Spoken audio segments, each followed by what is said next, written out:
Assalamualaikum warahmatullahi wabarakatuh. Perkenalkan, nama saya Muhammad Hirzal Haq, NPM 19153. Nah, dalam kesempatan kali ini saya akan memaparkan terkait dengan jawaban UAS saya, yaitu dari kelas AMT kelas C. Baik, sekarang kita masuk ke dalam profil company PT Bulan Sabit. PT Bulan Sabit merupakan suatu perusahaan yang bergerak di bidang industri makanan dan minuman, yaitu F&B, yang berencana untuk melakukan ekspansi bisnisnya ke 30 besar di Indonesia, di antaranya Sumatera, Kalimantan, dan Sulawesi. Saya sebagai General Manager PT Bulan Sabit akan melakukan beberapa tugas, yaitu yang pertama, 5 tahapan dari fungsi manajemen manufaktur, yang kedua, manajemen persediaan minimal 20 barang, lalu yang ketiga, siklus atau proses penjualan dengan transaksi tunai dan kredit, dan yang terakhir yaitu pencatatan laporan keuangan perusahaan atas transaksi yang telah dilakukan di poin nomor 1. Untuk slide ini saya akan menjelaskan terkait dengan 5 tahapan dari fungsi manajemen manufacturing, yaitu yang pertama, menentukan produk yang akan dibuat. Nah, pada tahap yang pertama ini perusahaan menetapkan produk apa yang akan dibuat atau diproduksi. Lalu selanjutnya yaitu mendaftar list bahan baku yang diperlukan. Nah, pada tahap ini PT Bulan Sabit membuat daftar list bahan baku yang dibutuhkan untuk memproduksi produk yang akan dibuat. Nah, tahap selanjutnya yaitu memesan bahan baku yang diperlukan. Setelah memiliki daftar list bahan baku, selanjutnya PT Bulan Sabit melakukan pemesanan kepada supplier yang telah dipercaya oleh pihak perusahaan. PT Bulan Sabit memesan dengan sangat berhati-hati berdasarkan bagaimana kualitas barangnya, bagaimana harganya, dan tentu juga harus mempertimbangkan berapa lama proses pengiriman barangnya. Lalu tahap berikutnya yaitu mendata dalam inventory bahan baku yang dipesan. Nah, pada tahap ini pihak dari PT Bulan Sabit melakukan pencatatan data barang yang telah dipesan dari supplier sebelumnya, lalu dimasukkan ke aplikasi metode persediaan. Dan tahap yang terakhir yaitu pemantauan stok. Nah, di mana pada tahap ini karyawan PT Bulan Sabit bagian inventaris atau persediaan melakukan pemantauan stok bahan baku yang telah dibeli sebelumnya. Selanjutnya yaitu manajemen persediaan. Nah, pada manajemen persediaan ini saya menggunakan aplikasi Odoo. Aplikasi Odoo adalah software yang digunakan untuk membantu melakukan perencanaan sumber daya perusahaan.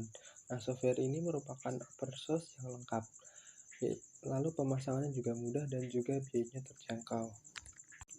Berikut ini adalah tampilan awal ketika kita sudah memiliki akun dan masuk ke dalam aplikasi Odoo.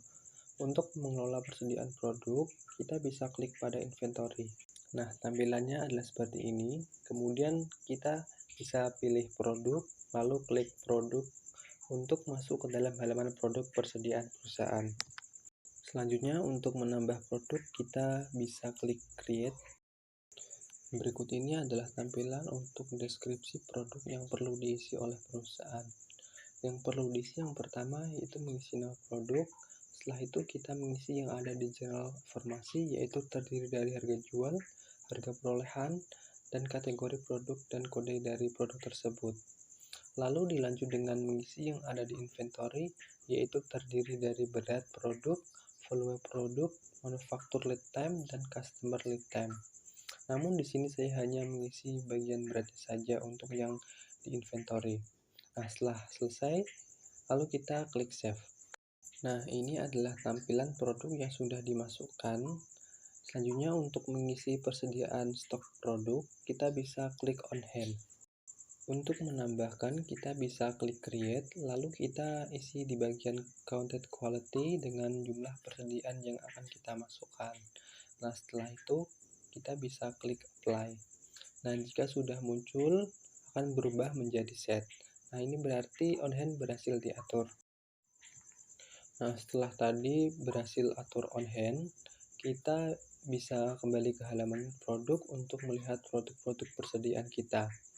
Nah, ini adalah produk-produk kami yang berjumlah 20 produk. Selanjutnya, setelah kita memasukkan 20 persediaan produk pada PT Bulan Sabit, yaitu terdiri dari makanan dan minuman, selanjutnya kita klik inventory report.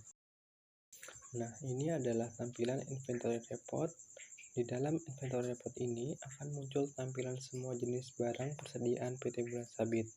Dan di sini juga terdapat jumlah quality dari masing-masing barang.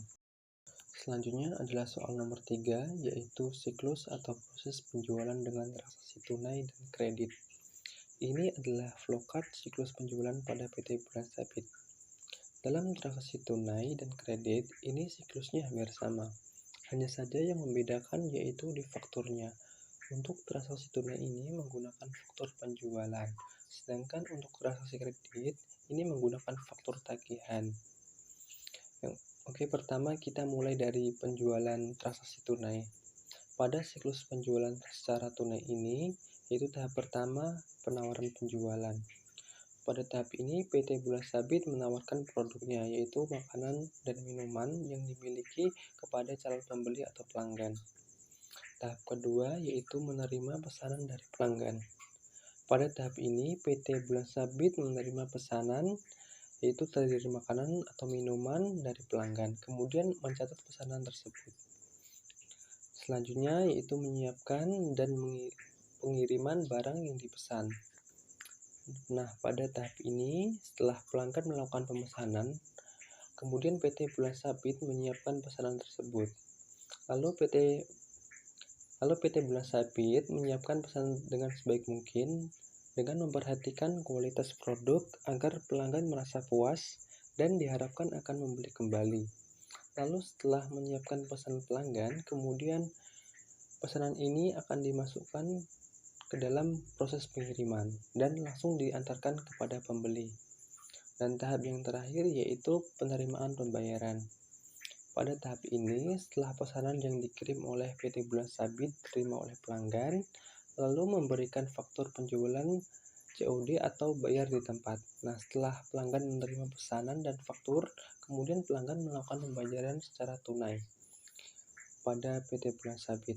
Nah, pada tahap ini, pelanggan juga diharuskan untuk mengecek produk yang telah dipesan apakah sesuai pesanan atau tidak. Jika pesanan tidak sesuai atau terdapat cacat, pelanggan bisa mengajukan retur barang. Lalu akan dimasukkan ke dalam tahap retur barang. Nah, di sini akan dilakukan pencatatan terkait dengan pesanan yang diretur oleh pembeli. Selanjutnya yaitu penjualan dengan transaksi kredit. Seperti yang saya jelaskan tadi, siklus pada penjualan kredit ini sebenarnya sama dengan penjualan tunai, namun terdapat penambahan pada tahap penyiapan faktur tagihan. Untuk tahap penawaran penjualan, penerimaan pesanan dari pelanggan, dan penyiapan pengiriman barang ini tetap sama seperti pada transaksi tunai. Nah, untuk transaksi kredit, yaitu tahap selanjutnya penyiapan faktur tagihan. Pada transaksi kredit ini, PT Bulan Sabit menyiapkan dokumen yang digunakan sebagai pernyataan penagihan yang dikeluarkan penjual kepada pembeli. Faktur ini berisi rincian item yang dibeli, harga satuan, total harga, dan tanggal pembelian. Umumnya, faktur tagihan dibuat dalam 3 rangkap. Lembar pertama yaitu diperuntukkan bagi pembeli apabila telah melunasi tagihan. 1 lembar salinan untuk arsip bagian penjualan, dan lembar 1 lagi digunakan sebagai laporan bidang keuangan. Kemudian tahap berikutnya yaitu penerimaan pembayaran. Pada tahap ini, PT Bulan Sabit melakukan penagihan pelunasan dengan menyerahkan faktur tagihan yang sudah dibuat sebelumnya kepada pelanggan. Kemudian pelanggan melunasi pembayaran atas pesanan yang sudah terima sesuai periode yang telah ditetapkan sebelumnya.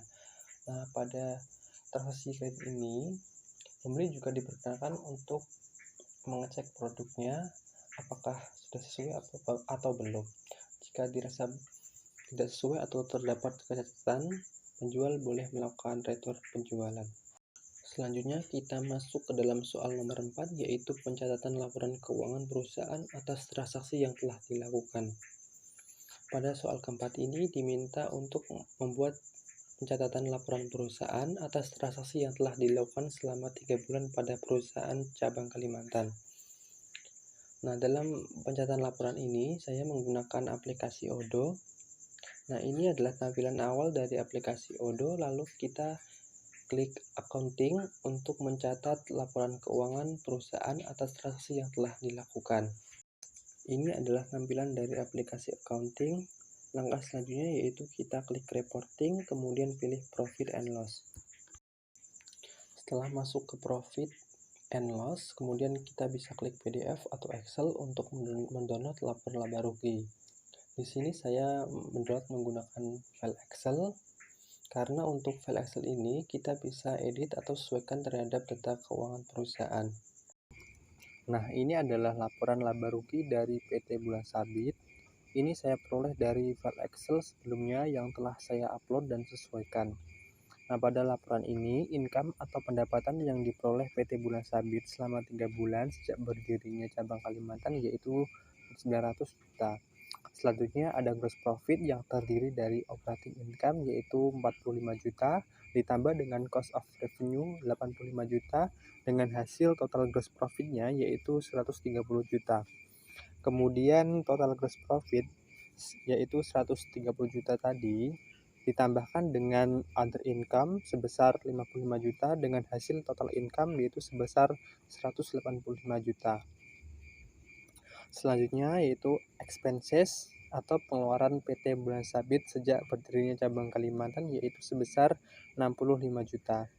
Kemudian ditambahkan dengan depreciation yaitu sebesar 90 juta dengan hasil total expenses yaitu 155 juta. Yang terakhir menghitung net profit yang didapat dari income yaitu sebesar 900 juta dikurangkan dengan total income sebesar 130 juta, lalu dikurangkan lagi dengan total expenses yaitu 155 juta dan diperoleh hasil akhirnya yaitu sebesar 560 juta. Nah, jadi PT Bulan Sabit selama 3 bulan sejak berdirinya cabang Kalimantan ini mendapat laba bersih 560 juta. Sekian yang dapat saya paparkan terkait dengan jawaban UAS saya. Kurang lebihnya mohon maaf. Wassalamualaikum warahmatullahi wabarakatuh.